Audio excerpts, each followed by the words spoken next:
अंजन के बाद नस्य करने के लिए कहा गया है। नाक में औषधि द्रव्य प्रयुक्त करने को आयुर्वेदीय परिभाषा में नस्य कहा जाता है। नस्य दो प्रकार के होते हैं, मर्शनस्य यानी कि पंचकर्म अंतर्गत नस्य और प्रतिमर्शनस्य यानी कि दैनिक नस्य। रोज नस्य कर्म करने से आंखें, नाक और कान की जो प्राकृतिक कर्म शक्ति है वो बनी रहती है। चेहरे पे जो प्राकृतिक चमक है वो आ जाती है। सिर के बाल या दाढ़ी के बाल ये सफ़ेद नहीं होते और नहीं गिरते हैं, अपितु विशेष प्रकार से बढ़ते ही हैं। स्ट्रेस, निद्रानाश, हेडेक, साइनोसाइटिस और माइग्रेन जैसे व्याधियों में भी दैनिक नस्य जो है वो लाभदायक है। पंचकर्म अंतर्गत नस्य व्याधि के अनुसार किया जाता है, जैसे कि फ्रोजन शोल्डर है, मान जकड़ गई हो, साइनोसाइटिस है, हेडेक, माइग्रेन, फेशियल पैरालिसिस, ऐसी बहुत सारी व्याधियों में ये उपयुक्त होता है। पंचकर्म अंतर्गत नस्य में औषधि द्रव्य की मात्रा ज़्यादा होने से उसे शास्त्रोक्त पद्धति से करना ही ज़रूरी है, अन्यथा उससे उपद्रव हो सकते हैं।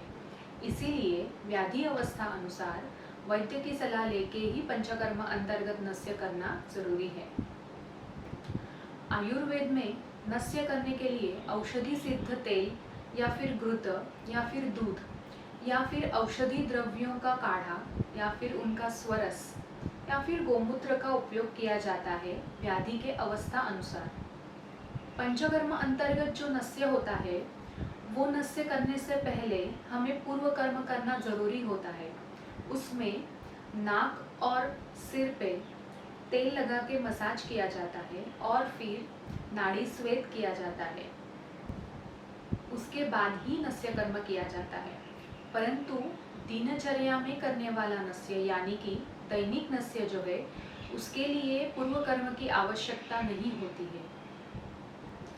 दैनिक नस्य करते समय आपको बेड पर सोना है, शोल्डर के नीचे आपको कुशन रखनी है, उससे आपकी गर्दन जो है वो ज़मीन की तरफ झुक जाएगी।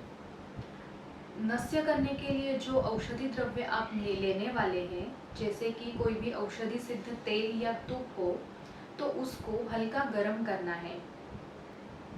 नस्य द्रव्य औषधि युक्त तेल हो या फिर घृत हो, उसको आपको 2 बूंद या 4 बूंद वैद्य की सलाह अनुसार मात्रा का प्रयोग करना है।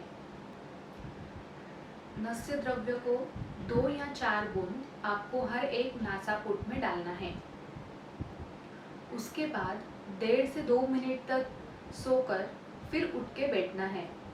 दैनिक नस्य में नस्य द्रव्य की मात्रा बहुत कम होती है, इसीलिए जो स्नेह द्रव्य हमने नासापुट में डाला है वो अगर गले में आता है तो उसे आप निगल सकते हैं या फिर थूक भी सकते हैं। दैनिक नस्य करने के लिए 14 काल शास्त्र में बताए हैं, परंतु व्यस्तता की वजह से ये संभव नहीं है। इसीलिए सुबह उठने के बाद तुरंत, दंत धावन के बाद या सुबह मल त्याग के बाद या अंजन के बाद आप नस्य कर्म कर सकते हैं। सिर्फ कोई एक काल में भी नस्य कर्म किया तो भी आश्चर्यकारक परिणाम दिखाई देता है। नस्य कर्म जो है वो रात को नहीं करना है और जब भी भारी वर्षा हो रही हो तभी भी नहीं करना है। प्रतिमर्श नस्य यानी कि दैनिक नस्य हर उम्र की व्यक्ति को करने के लिए कहा गया है, परंतु कुछ रुग्णों में ये करने के लिए नहीं कहा है, जैसे कि जिसने दारू पी हो, जिसे सुनाई नहीं दे रहा हो, जिसके सिर में कृमि हो या फिर जिसको सतत नासास्त्राव हो रहा हो, उसने दैनिक नस्य भी नहीं करना है।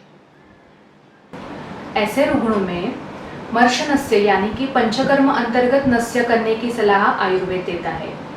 इसीलिए उन रुग्णों ने वैद्य के मार्गदर्शन अनुसार पंचकर्म अंतर्गत नस्य करके अपने व्याधि को दूर करने का प्रयास करना चाहिए। आजकल 50 की उम्र पार करते ही कुछ लोगों को छोटी छोटी बातों का विस्मरण हो जाता है। कुछ लोग पार्किंसन जैसे रोग से ग्रसित होते हैं। कुछ लोगों को सतत चक्कर आती है, सीधा चलना भी मुश्किल हो जाता है। ऐसे लोगों में अगर हम ब्रेन एमआरआई करके देखते हैं तो उसमें ब्रेन सिकुड़ गया है, यानी कि ब्रेन एट्रोफी हुई है, ऐसा रिपोर्ट मिलता है। किसी सामान्य व्यक्ति में भी आजकल ब्रेन एट्रोफी हुई है, ऐसा रिपोर्ट मिलता है। दैनिक नस्य करने से ऐसे व्याधियों में भी बहुत अच्छा लाभ प्राप्त होता है। आयुर्वेद में औषधि युक्त तेल से प्रतिमर्श नस्य यानी कि दैनिक नस्य करने के लिए जो कहा गया है, उससे नाक के अंदर एक प्रतिरक्षा का परत बन जाता है। इससे हानिकारक कण, वायरस, बैक्टीरिया इस परत में फंस जाते हैं। वो नाक से अंदर फेफड़ों तक नहीं पहुंच पाते। नाक के अंदर की श्लेष्मिक कला को ताकत मिलती है। इसीलिए कोविड-19 की इस परिस्थिति में आयुष मंत्रालय ने भी नित्य नस्य करने की सलाह दी है।